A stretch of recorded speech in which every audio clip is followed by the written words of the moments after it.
ಆನೇಕಲ್ ತಾಲೂಕಿನ ಸರ್ಜಾಪುರದಲ್ಲಿ ಇರುವ ನೂರಾರು ವರ್ಷಗಳ ಹಳೆಯ ದೇವಾಲಯವಾದ ಹಾಗೂ ಇತಿಹಾಸ ಪ್ರಸಿದ್ಧ ದೇವಾಲಯವಾದ ಶ್ರೀ ಕಲ್ಯಾಣ ಕೋದಂಡರಾಮಸ್ವಾಮಿಯ ಬ್ರಹ್ಮರಥೋತ್ಸವ ಫೆಬ್ರವರಿ 13ರಂದು ಸರ್ಜಾಪುರ ಗ್ರಾಮಸ್ಥರು ಹಾಗೂ ಭಕ್ತರ ಸಮ್ಮುಖದಲ್ಲಿ ಶ್ರದ್ಧಾಭಕ್ತಿಯಿಂದ ನಡೆಯಲಿದ್ದು ಸಕಾಲಕ್ಕೆ ತಾಲೂಕಿನ ಜನತೆ ಹಾಗೂ ಭಕ್ತರು ಹೆಚ್ಚಿನ ಸಂಖ್ಯೆಯಲ್ಲಿ ಆಗಮಿಸಿ ಕಾರ್ಯಕ್ರಮವನ್ನು ಯಶಸ್ವಿಗೊಳಿಸುವಂತೆ ಸರ್ಜಾಪುರ ಭರತಿಗೌಡ ಮತ್ತು ಸರ್ಜಾಪುರ ಅನಿಲ್ ರವರು ಮನವಿ ಮಾಡಿದರು.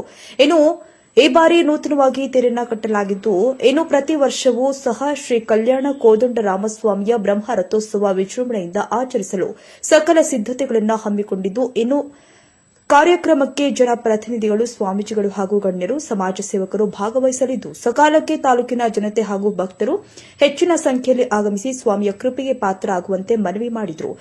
ಸ್ಥಳದಲ್ಲಿ ಸರ್ಜಾಪುರ ಗೋಪಾಲಪ್ಪ ರೆಡ್ಡಿ, ರಾಜಶೇಖರ್, ಯಲ್ಲಪ್ಪ ರೆಡ್ಡಿ, ರಥ ನಿರ್ಮಾಣದ ತಂಡದ ಪ್ರಸನ್ನ, ಹೇಮಂತ, ಸುನಿಲ್, ಪ್ರತಾಪ್ ಮತ್ತು ಅವರ ತಂಡ ಮತ್ತು ಸರ್ಜಾಪುರ ಗ್ರಾಮದ ಹಿರಿಯರು ಹಾಜರಿದ್ದರು.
ಸರ್ಜಾಪುರದ ಶ್ರೀ ಕಲ್ಯಾಣ ಕೋದಂಡರಾಮಸ್ವಾಮಿಯ ಬ್ರಹ್ಮರಥೋತ್ಸವ ಇದೇ ಫೆಬ್ರವರಿ 13ನೇ ತಾರೀಕು ಬಹಳ ವಿಜೃಂಭಣೆಯಿಂದ ನಡೀತಾ ಇದೆ.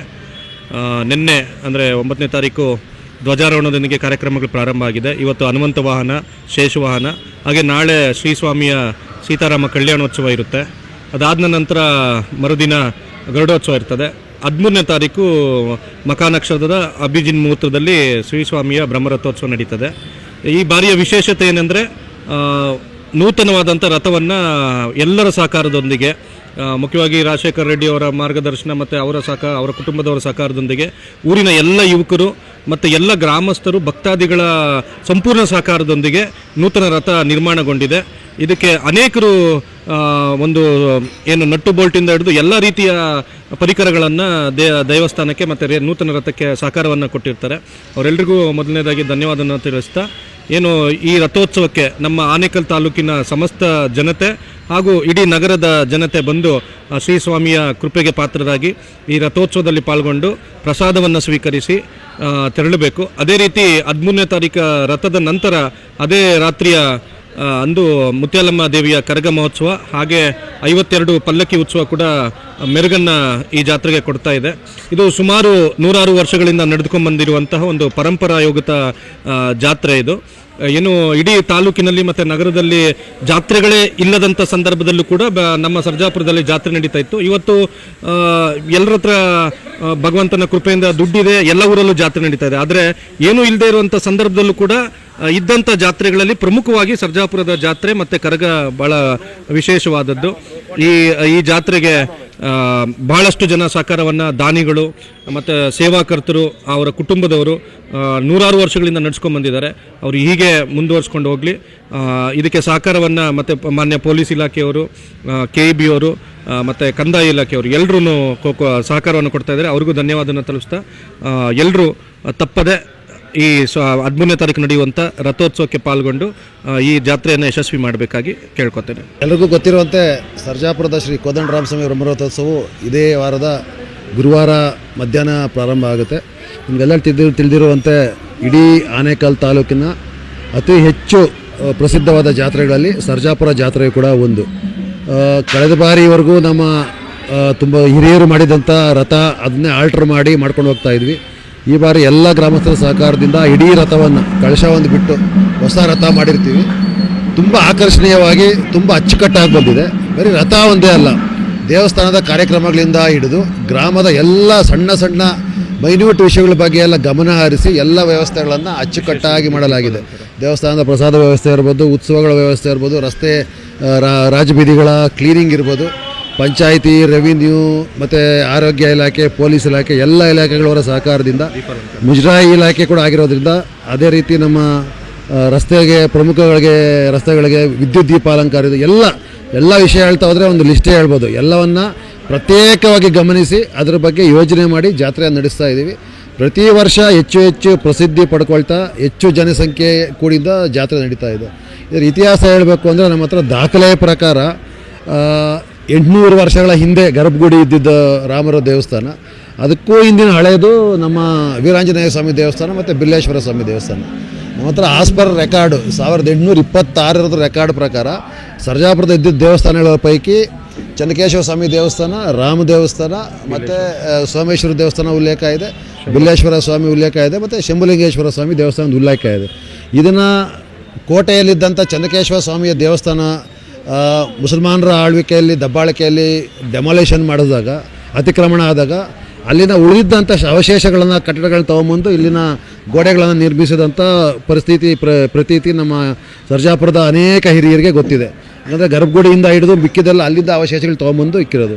ಈಗಲೂ ಕೂಡ ಗೆಜೆಟ್ನಲ್ಲಿ ಅಲ್ಲಿನ ಚನ್ನಕೇಶವ ದೇವಸ್ಥಾನದಲ್ಲಿ ದೇವಸ್ಥಾನ ಹೇಗಿತ್ತು, ಅದರಲ್ಲಿದ್ದ ಅನ್ನಪೂರ್ಣೇಶ್ವರಿ ಹೇಗಿತ್ತು, ಅದೇ ಪಕ್ಕದಲ್ಲಿದ್ದ ಮೈದಾನದಲ್ಲಿ ಉರುಸ್ ಮಾಡ್ತಾಯಿದ್ರು.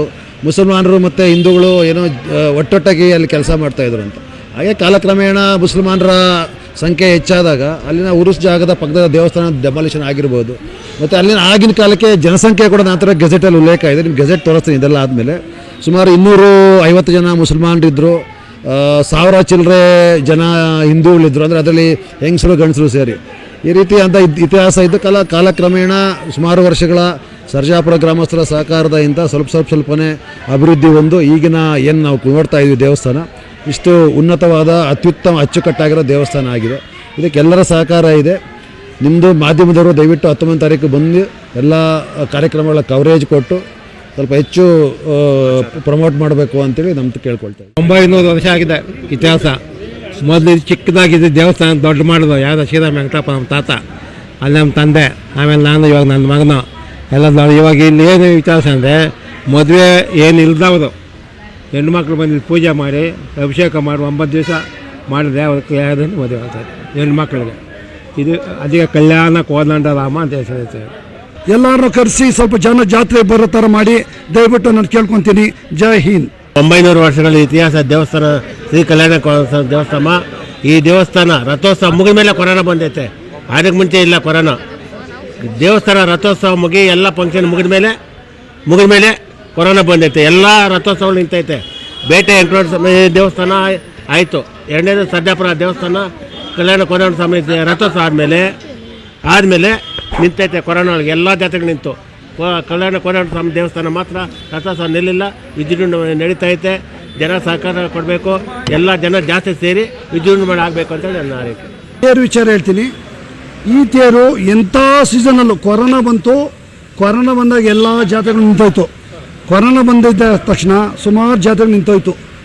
ತಿರುಪತಿ ಜಾತ್ರೆ, ಹೊಸೂರು ಜಾತ್ರೆ ಎಲ್ಲ ಕಡೆಯೂ ನಿಂತೋಯ್ತು. ನಮ್ಮ ಶ್ರೀ ಕೋದಂಡರಾಮಸ್ವಾಮಿ ಜಾತ್ರೆ ಮಾತ್ರ ಯಾವತ್ತೂ ಇದುವರೆಗೂ ನಿಂತಿಲ್ಲ.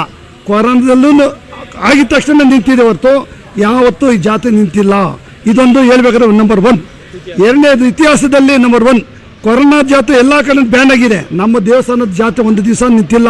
ರಥೋತ್ಸವ ಯಾವತ್ತೂ ಒಂದು ದಿವಸ ಕೂಡ ನಿಂತಿಲ್ಲ. ಎರಡನೇದು ಬಂದು ಈ ಸರ್ತಿ ಹೊಸದು ನೂತನವಾಗಿ ಕಬ್ಬಿಣದಲ್ಲಿ ಎಲ್ಲ ಮಾಡ್ತಾಯಿದ್ದೀವಿ. ಚಕ್ರನ ಕಬ್ಬಿಣದ್ದು, ಇದು ಗುಜ್ಜುಗಳು ಕಬ್ಬಿಣದ್ದು, ಪ್ರತಿಯೊಂದಿಗೂ ಹೊಸ ತೇರು, ಯಾವುದೂ ಒಂದು ಬೆಲ್ಟ್ ಸಮೇತ ಒಂದು ಹಗ್ಗ ಎಲ್ಲ ಲೇಟೆಸ್ಟ್ ಮಾಡ್ಲಾಗಿ ಮಾಡ್ತಾಯಿದ್ದೀವಿ. ಇದಕ್ಕೆ ನಮ್ಮ ಚೊಕ್ಕಸಂದ್ರ ಪುಟ್ಟಣ್ಣವ್ರು ನಮ್ಮ ಸಹಕಾರ ಕೊಟ್ಟಿದ್ದಾರೆ. ಅದಕ್ಕೆ ನಾನು ಏನಾದರೂ ನಾನು ಎಷ್ಟೇ ಆಗಲಿಪ್ಪ ನಾನು ಮಾಡ್ತೀನಿ ಅಂದೆ. ಅದಕ್ಕೂ ಹುಡುಗರು ಅಣ್ಣ ನೀವು ಹಾಕೊಳ್ಳಿ ನಾವು ಸ್ವಲ್ಪ ಮಾಡ್ತೀವಿ ಸಹಾಯ ಅಂದರು. ಅದೆಷ್ಟೇ ಲಕ್ಷ ಆಗಲಿಪ್ಪ ನಾನು ಖರ್ಚು ಮಾಡ್ತೀನಿ, ನಾನು ರೆಡಿ ಇದ್ದೀನಿ. ಹೊಸ ತೇರು ಮಾಡಬೇಕು ಅಂದರು. ಅಣ್ಣ ಸ್ಟೀಲ್ ಚಕ್ರ ಮಾಡಬೇಕು ಅಂದರು. ಎಷ್ಟಪ್ಪ ಆಗುತ್ತೆ ಅಂದ್ರೆ ಎಷ್ಟೊನ್ನಾಗಲಿ ಅಂದೆ. 10 ಲಕ್ಷ ಆಗಲಿ 10-20 ಲಕ್ಷ ಆಗಲಿ ನಾನು ಮಾಡ್ತೀನಿ, ಹೊಸ ತೇರೇ ಮಾಡಬೇಕು ಅಂತ ಹೊಸ ತೇರು ಮಾಡ್ತಾಯಿದ್ವಿ. ನಮ್ಮ ಹುಡುಗರು ಸಹಕಾರ ತುಂಬ ಚೆನ್ನಾಗಿದೆ. ಹುಡುಗರು ಸ್ವಂತ ರಾತ್ರಿಗಳು ಕಷ್ಟಪಟ್ಟು ಮರಳು ಕಡ್ದು ತೊಗೊಂಬಂದು ಸಾಮೇಲಿಗಾಗಿ 1 ವರ್ಷದಿಂದ ಪ್ರಯತ್ನ ಇದು, ಇವತ್ತಿಂದೆಲ್ಲ ಪ್ರಯತ್ನ ಇದು. ಹೋದ ವರ್ಷದಿಂದ ನಾವು ಮರ ಕಡ್ದು ಹಾಕಿ ಸಾಮೇಲಿಗೆ ಹಾಕಿ ನೀರಲ್ಲಿ ಹಾಕಿ ಎಲ್ಲ ಮಾಡಿದ್ದೀವಿ. ನೀಲಗಿರಿ ಮರಗಳೆಲ್ಲ ತೊಗೊಂಡು ನೀರಲ್ಲಿ ಹಾಕಿ ಊರಿಸಿ ತಂದು ಕೊಯ್ ಕಟಿಂಗ್ ಮಾಡಿಸಿ ಎಲ್ಲ ಮಾಡಿಸಿದ್ವಿ. ಸುಮಾರು ಇದರ ತೂಕ ಸುಮಾರು 25 ಟನ್ ಆಗ್ಬೋದು. 20-25 ಟನ್ ತೂಕ ಬರ್ಬೋದು. ಆಕ್ಸಲ್ಲು ಮತ್ತು ವೀಲ್ ಮಾತ್ರ 5 ಟನ್ ಇದೆ. ಬೇಸ್ಮೆಂಟ್ ಒಂದು 5 ಟನ್ ಇದೆ. ಒಟ್ಟು 25 ಟನ್ ತೂಕ ಬರುತ್ತೆ. ಎಲ್ಲ ಹೊಸ ಬಟ್ಟೆ ನಾವು ಎಲ್ಲ ಫುಲ್ ಒಳ್ಳೆ ಡಿಸೈನ್ ಬಟ್ಟೆ ಹೊಲಿಸಿದ್ದೀನಿ. ಆಮೇಲೆ ಈ ಸತಿ ಅದ್ಭುತವಾದಂಥ ಜಾತ್ರೆ, ಕಲಾತಂಡಗಳು 9 ಕಲಾತಂಡ ಬರ್ತಾ ಇದೆ. ಇಲ್ಲಿ ತೇರಿಂದ ಹಿಡ್ಕೊಂಡು ಮುನ್ಸಿಪಲ್ ಆಫೀಸ್ವರೆಗೂ ಕಲಾತಂಡಗಳು ಬಾರಿಸ್ಬೇಕು ಅಂತ ಎಲ್ಲ ಸೆಲೆಕ್ಷನ್ ಮಾಡಿದ್ದೀವಿ. ಬಹಳ ಈ ಸತಿ ಜಾತ್ರೆ ಇದು ಹೇಳ್ಕೊಳಕ್ಕಾಗಲ್ಲ, ಆ ಥರ ಬರ್ತಾ ಇದೆ. ನಮ್ಮ ನೀವು ಮೀಡಿಯೇಟರ್ಸ್ ಮಾಧ್ಯಮವ್ರದ್ದು ಫುಲ್ ಎಲ್ಲ ಹೋಗಿ ಕ್ಯಾಮ್ರಾ ಮುಖಾಂತರ ಎಲ್ಲ ಹೇಳಿ ಸಹಕಾರ ಕೊಡಬೇಕು. ಟಿ ವಿಯಲ್ಲಿ ಸ್ವಲ್ಪ ನೀವು ಅಡ್ವರ್ಟೈಸ್ಮೆಂಟ್ ಕೊಡಬೇಕು. ತಮ್ಮಲ್ಲಿ ನಾನು ಕಳ್ಕಳಿಯಾಗಿ ಕೇಳ್ಕೊಳ್ತೀನಿ. ಏನಂದರೆ ನಮ್ಮ ಬ್ಲೂಮ್ ಟಿವಿ ಜಾಸ್ತಿ ಆನೇಕಲ್ ತಾಲೂಕು ಓಡ್ತಾ ಇದೆ. ಎಲ್ಲ ಟಿ ವಿನೂ ಸ್ವಲ್ಪ ಕೊಡಿ, ಅಡ್ವರ್ಟೈಸ್ ಮಾಡಿ. ನಮ್ಮ ಜಾತ್ರೆಗೆ ಜನ ಜಾಸ್ತಿ ಬರಬೇಕು. ಈ ಸರ್ತಿ ಜನ 100 ಜನ ಎಳೆಯೋ ಜನ 500 ಜನ ಎಳಿಬೇಕು. ಕಾರಣದಿಂದ ತೂಕ ಜಾಸ್ತಿ ಇದೆ. ನಮ್ಮದು ತೂಕ ತುಂಬ ಭಾಳ ತೂಕ ಇದೆ. ನಮ್ಮ ಟಿ ವಿ ತಂಡದವರು